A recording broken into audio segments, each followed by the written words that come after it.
So this is all about invisible zips. They're really not anything to be afraid of. A few simple steps that I'm going to take you through in this tutorial will get you putting your invisible zips in perfectly every single time.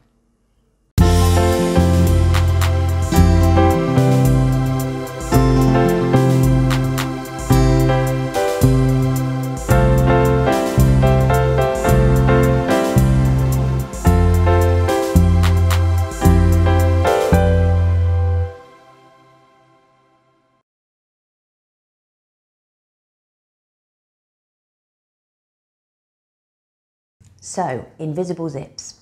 To put one of these in takes a little bit of time and practice. It is worth popping a couple into some sample fabric first, so you can get it absolutely perfect before you move on to the real thing. It's always good to run samples if you're doing anything in your dressmaking that you're not quite sure about and you want to practice first. There are a few different options of presser feet that are to do with zips.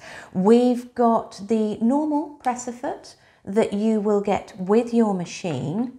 Now that can get you so far with an invisible zip, but it really isn't the perfect one. You will find finishing the end of the invisible zip very difficult using your standard zipper foot.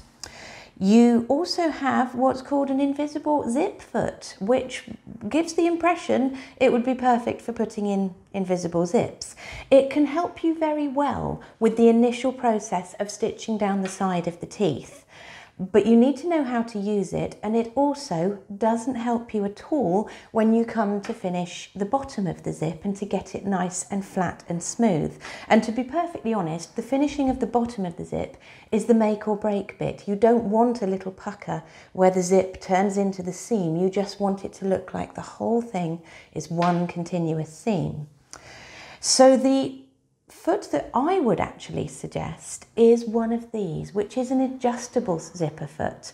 Now you can get universal ones of these that will fit most makes and models of machine. You actually have to take away the foot mounting and put this on instead, and it sits that little bit higher so it has all the clearance underneath and you don't have any of the little wings or ridges at the edge of the other two presser feet that will get in the way of you being able to finish your zip perfectly. So I'm just going to attach this to the machine. So unscrew the presser foot mounting so that you can remove your clip for your presser feet. You're going to take the adjustable presser foot and pop it round that shank and then tighten up that screw so you can see it sitting above. Once that's nice and tight, you then want to have a little look at the positioning. Now, being an adjustable zipper foot, it can swing from left to right in an infinite number of positions. It just swings from one side to the other, depending on what side of the zip you're working on. What you don't want to do is have it in a position where that needle would bump into the edge of it. So just swing it over to one side and then very gently lower your needle, bring it up and down so that you can see it's just going to clear the edge of that presser foot. And when you come to move it to the other side, for the other side of the zip, do that same check again. The last thing you want is your needle bumping into it and then you've got a broken needle. Once the presser foot is on, we're going to turn our attention to the zip. Now, my zip is a little bit long for what I need, and that's something that can happen if you have bought a bargain bundle of invisible zips. If you've rummaged some in a charity shop or had them given to you, they're not always going to be the perfect length for what you need. So you can shorten zips. The easiest way to do it is to just mark where you want the length of your zip to be, and then take a bit of cotton, thread it up on a needle that's just the right colour for your zip. I'm going to tie a little knot in the end. And just at the length I want my zip to be, I'm going to push the needle through behind the teeth, but not through the front of the zip. And I'm going to work round and round, a few stitches, 4 or 5, make it nice and strong, and then tie a little knot afterwards. Once that's in place, you can cut the end of the zip away. So just below that stitch, take a pair of scissors, not your fabric scissors, I hasten to add. Find a pair of kitchen scissors, some that the kids have been using, and cut through the end of the zip just below that stitch. So my shortened zip is ready to go into its seam. Now with an invisible zip, you actually put the zip into the seam first and then stitch the rest of the seam afterwards. So the zip goes in at the top and then the rest of the seam is sewn into place afterwards once the zip is firmly positioned. We're going to line the top of the zip up, the very top of the zip, with the top of the fabric. Now you'll see that the zip, when it's closed, doesn't go all the way to the very top of its tapes. There's 1.5 centimeters of tape spare at the top of the zip, and that's not a coincidence that it matches your seam allowance, because it just makes sure you can position it with the top of the tape at the top of your seam allowance, and then the zip pull actually starts where your waistband or facing or whatever it is you're going to be joining at the top of the zip should sit. So always line up the top of the tape with the top of the fabric you're joining it to. I'm laying the zip with the right side facing up towards me, and I have my two pieces of fabric with the right side facing up towards me as well. I find it easier to work through this little sequence to pin things into place so you don't get your zip in back to front or anything silly like that. So looking at the zip, I'm going to first turn it over to one side, lining up the edge of the zip tape, and I'm going to pop a couple of pins in. The zip is closed at the moment. So I'll pop a couple of pins to hold it firmly in place on that side. I'm then going to turn just my zip back over so I can fold back the seam allowance of the fabric and turn my zip back over so I can see where it should sit on the other side. And then I'm going to bring the whole thing over and match the edge of my zip tape to the edge of the other side of the fabric, and we'll do a little couple of pins there as well. Once those couple of pins are in, you can turn the fabric back over and just see that the zip is positioned nicely. Now, sometimes you'll have a zip that extends down the back of a dress and there's a waistband that needs to meet in the middle of it, something like that. Pinning like this helps you match that as best as possible before you start to put the tacking stitches in. Once the tacking stitches are in, you can then check again before you put the final stitches in. So it's a three-step process. We pin, we tack, and then we do the final stitches before finishing that seam underneath. So from pinning that in place, I can see that my zip is going to sit nicely. I'm now going to open the zip, because the zip has to be open in order to sew it into place. And I'm going to start by positioning it up on one side of the presser foot. Now you only want to be going through 2 layers of fabric. Make sure your layer of fabric isn't folded back against the zip. You just want the zip and 1 layer of fabric. Those 2 layers, nothing else. As I'm positioning up underneath the presser foot, I'm very slightly rolling the teeth back outwards so I can get those tacking stitches as close as possible to the zip teeth. So I'm going to start tacking right from the very top of the zip. So not from the top of the zip tape, because we might want to fold that away later, but right from the top of the zip, I'm going to start my tacking stitches, and I'm going to run them down the side of those zip teeth. I'm rolling the zip teeth outwards, away from the presser foot and away from the needle as I do this. What you don't want to do is catch the teeth, but you want to get as close to them as possible.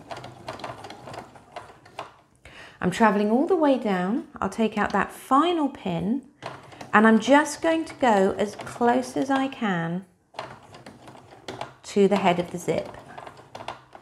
Once I'm there, I'll do 1 little reverse stitch, because this is still only tacking, and then I'll pop out and I'm going to work on the other side. So that's one side of my zip, nicely positioned.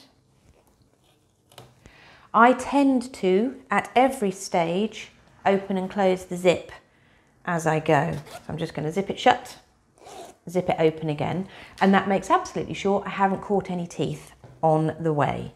If I have, it's very easy to just then pop that stitch open, whichever one is causing the trouble. And for the tacking stitches, you can just leave it like that with the little stitch popped open. If it's your real stitches, then you would top it up with just a little line of stitches where you needed to remove that. Okay, so I'm now tacking on the other side. So I need to move my presser foot over to the other side of the needle. I've swung it over to the other side. I'm just going to drop the needle down to double check that it's not going to bump into it. And then I'm positioning up my zip, just 2 layers, the zip and 1 layer of fabric. And I'm going to start stitching just again from the very top of the zip, not the zip tape, just the zip. And again, I'm rolling those zip teeth outwards away from the needle. And I'm going to carry on stitching all the way down as far as I can toward the zip head, making sure everything's nice and flat as I go.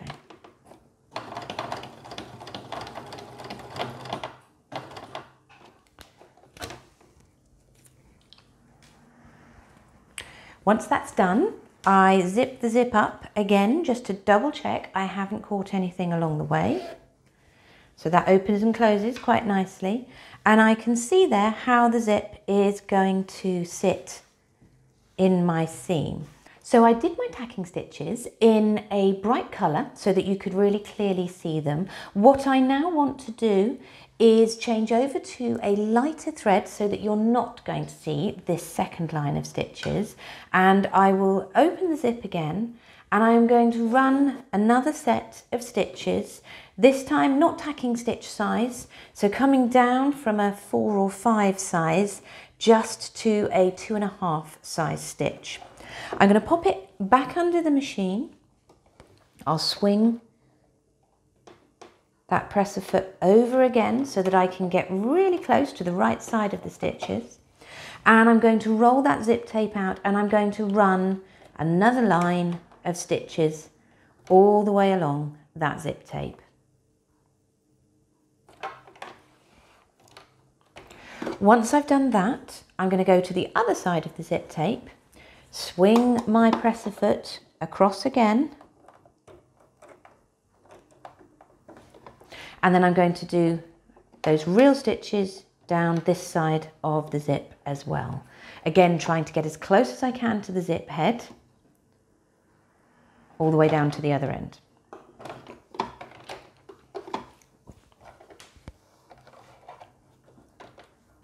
So my final stitches are now in place. I can do the zip up, I've triple checked that, and the 2 sides of the fabric are very clearly being held nice and close so the zip disappears into the seam. We then, working from the inside of the zip, want to fold all the seam allowances and the bottom of the zip right out of the way. You're looking to start right from the very bottom of your zip stitches, and you're looking to have your presser foot so that you can really nestle that needle right in next to the bottom of the zip.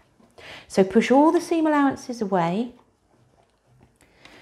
bring the bottom of the zip right underneath the presser foot, and then lower the needle in so that you're right on top of those stitches that were holding the bottom of the zip. So you want to line up with those completely. If it helps, do the first couple of stitches by hand just to make sure everything's staying nicely out the way. When you're happy you've got a couple of stitches into the fabric, just do a little reverse and then head all the way down your seam, just sewing as usual. If it's a very long seam, you can stop and change back to your normal presser foot when you're a good few centimetres underneath the zip. Or if it's just a short seam like this one, I'll carry on to the bottom just like that. You can then take it out from underneath the machine and have a really good look at the seam you've managed to sew. What you should find is that the seam comes straight down underneath the zip without any little wrinkles or puckers underneath the end of the zip. So the top of the zip is here, the end of the zip is around here, but you can't really see, and then the rest of the seam carries on down. You give it a little press to make sure it's all nice and flat, and that's your invisible zip nicely inserted, ready to move on to your next stage.